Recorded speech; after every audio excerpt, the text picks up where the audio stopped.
जम्मू कश्मीर में तैनात सुरक्षा बलों के मानवाधिकार के मामले में सुप्रीम कोर्ट सुनवाई के लिए तैयार हो गया है। सुप्रीम कोर्ट ने इस मामले में केंद्र और राज्य सरकार को नोटिस जारी किया है। जम्मू कश्मीर में तैनात 2 सुरक्षा बलों के बच्चों ने सुप्रीम कोर्ट में यह याचिका दायर की थी और मांग की कि पत्थरबाजों का निशाना बनने पर उन्हें सुरक्षा दी जानी चाहिए। ऐसी स्थिति में उनके मानवाधिकारों की रक्षा होनी चाहिए। सुमित ज्यादा जानकारी के साथ हमारे साथ है।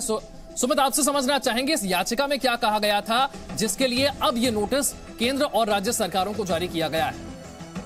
देखिए विशाल, बेहद अहम है क्योंकि जिस तरह से जम्मू कश्मीर में और खासकर घाटी में जिस तरह से सुरक्षा बलों को निशाना बनाया जाता है पत्थरबाजों की ओर से, उसको लेकर एक अहम मामला सुप्रीम कोर्ट पहुंचा है और सैनिकों के मानवाधिकार की रक्षा के लिए दिशा निर्देश जारी करने की यहाँ मांग की गई है और उस याचिका पर सुप्रीम कोर्ट सुनवाई को तैयार हो गया है और सुप्रीम कोर्ट ने केंद्र सरकार और NHRC यानी कि राष्ट्रीय मानवाधिकार आयोग और जम्मू कश्मीर सरकार को नोटिस जारी कर जवाब मांगा है।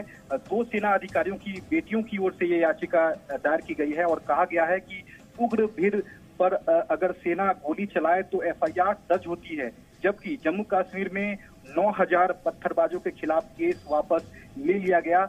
ये मसला जो है आज सुप्रीम कोर्ट में उठाया गया था, जिसके बाद सुप्रीम कोर्ट ने नोटिस जारी किया है और राज्य सरकार और राष्ट्रीय मानवाधिकार आयोग और केंद्र सरकार से जो है वो जवाब मांगा है। देखना बेहद अहम होगा कि तमाम राज्य सरकार और केंद्र सरकार की ओर से क्या कुछ जवाब आता है इस पूरे मसले को लेकर, यह देखना बेहद अहम होगा क्योंकि ये मामला जो है 2 बेटियों की ओर से, सेना अधिकारी को 2 बेटियों की ओर से उठाया गया है, इसलिए बेहद अहम हो जाता है। और बात यहाँ मानवाधिकार की गई है और लगातार ये बातें जो है सुप्रीम कोर्ट में अपनी याचिका के जरिए ये भी कहा गया है कि लगातार सुरक्षा बलों के मानवाधिकार का उल्लंघन वहाँ हो रहा है। ऐसे में सुरक्षा दिए जाने की यहाँ मांग है।